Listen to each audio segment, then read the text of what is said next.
સુરતમાં પાણી માફિયાઓ સામે તંત્રએ તવાઈ બોલાવી છે। ગેરકાયદેસર ચાલતા પાણીના બોરિંગ પર બુલડોઝર ચલાવવામાં આવ્યું છે। ડિંડોલીમાં બેફામ રીતે ચાલે છે પાણીનો વેપાર। જી હા, બોરવેલથી પાણી કાઢીને મિલોને પહોંચાડાતું હતું। તંત્રની ટીમે ગેરકાયદેસર બોરવેલ તોડી પાડ્યા છે। ગેરકાયદેસર જમીનમાંથી પાણી ખેંચીને કરતા હતા લાખોની કમાણી। જો કે આ ગેરકાયદેસર બોરિંગ વેલને તોડી પાડવામાં આવ્યો છે।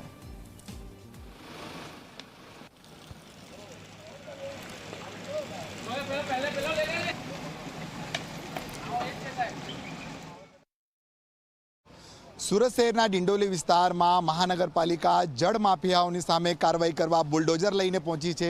દ્રશ્ય જોઈ શકાય છે કે આ ડિંડોલી માનસી રેસિડેન્સી પાસેના છે। આ રીતના ગેરકાયદેસર રીતે બોરિંગો બનાવવામાં આવી હતી અને આ બોરિંગ મારફતે ટેન્કરો ભરવામાં આવતા હતા અને મિલોમાં પાણી પહોંચાડવામાં આવતું હતું। એટલે કહેવામાં આવી રહ્યું છે આ એક નહીં પરંતુ આ લાઇનની અંદર 2 થી 4 જેટલા જે છે અલગ અલગ જળ માફિયાઓનો આતંક જોવા મળતો હતો અને આ રીતના બોરવેલ બનાવવામાં આવી છે અને આ બોરવેલના માધ્યમથી જે છે આ અહીં પાણીના ટેન્કરો ભરવામાં આવે છે અને આ તમામ ટેન્કરો જે છે મિલોમાં પાણી પહોંચાડવામાં આવે છે અને ગેરકાયદેસર રીતે પાણીનું વેચાણ થાય છે। મહાનગરપાલિકાની ટીમ અહીં આવી પહોંચી છે બુલડોઝર લઈને। સર, કઈ રીતના ફરિયાદ મળી હતી અને કાર્યવાહી કરવામાં આવી રહી છે? ફરિયાદ ઘણા ટાઈમથી હતી ને અમે વચ્ચે એમને વોર્નિંગ પણ આપેલી હતી, તેમ છતાં બી પછી આપણે એ લોકોએ ચાલુ રાખ્યું પાણીના ટેન્કરનું ભરાવાનું ને અહીંયાથી વેચીને એ લોકો આપણે અલગ જગ્યાએ વેચાણ કરે છે।